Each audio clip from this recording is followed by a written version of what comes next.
මේක අහලිවර වෙලා කියන්න බලන්න මේ පොත මොකක්ද කියලා. අප්පොච්චියේ අද උණු සංගතියක්. අපේ ලොකු නගා ආයෙම ආවා. අවුරුදු වලට කොහොමත් උන්දේ අපිත් එක්ක ඉන්න හින්දා අපි දෙන්න එකතු වෙලා අතිරස ටිකකුයි කොකිස් ටිකකුයි කොණ්ඩ කැවුම් ටිකකුයි හදන්න ගත්තා. මුං කැවුම් හදන්න මුං ඇට ගන්න බලද්දී මුං ඇට කිලෝ එකක් රුපියල් 1000යි. බුදු සන්තේ රුපියල් 1000ක මුං ඇට ගන්න අපි ලස්සපතියෝද? එන ගමන් රුපියල් 50ට මුං කැවුම් 10ක් ගෙනාවා කඩින්.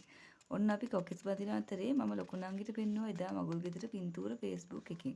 පස්සේ පුතා යපු පින්තූරත් පෙන්නලා ඉවර වෙලා බලද්දි හත්වලා මේ කොකිස් පහ අඟුරු වෙලා තාච්චිය ගිනි ගන්නවා. අපේ ශාන්තියට කුස්සිය දනුව බින්දුවයිනේ. ඒකි ගත්ත ගමන් ජුග්ගුක තිබුණු වතුර එක ගහපි තාච්චියට. අපරාධි කියන්න බෑ දෙවල් පොලේ විලක්කුවට දුම්මල ගැහුවා වගේ. ආන දැන් කුස්සියේ සිවිලිම කළු පාටයි. මේ යෝදි කළොත් කරන්නේ ඔහොම වැඩක් තමා. හවස පුතාලා අවුරුද්දට ඕනේ බඩු මුට්ටු ගන්න ගිහින් ඉද්දිම මම අර දුන් ටික ඇල්ලුවා. අප්පා ඒකේ සැර කාමරේ හිටපු අප්පච්චිත් කිඹුන් ඇර එළියට ආවා. ගෙතනම දුන් විමානයයි. ඒ ගමන් සේරමලා කහිනවා. ඇස් අර ගන්න බෑ. ඇස් වහම දුන් කබල තියන්න යද්දී කුස්සියේ ඉඳන් ආව අපේ කීකේ ඇඟේ හැප්පිලා දුන් කබලත් බිම. අඟුරුත් පෑගුණා. ඒ ගමන නංගි මායි දෙන්නම හීතල වතුරේ හික කකුල ඔබාගෙන උන්නා.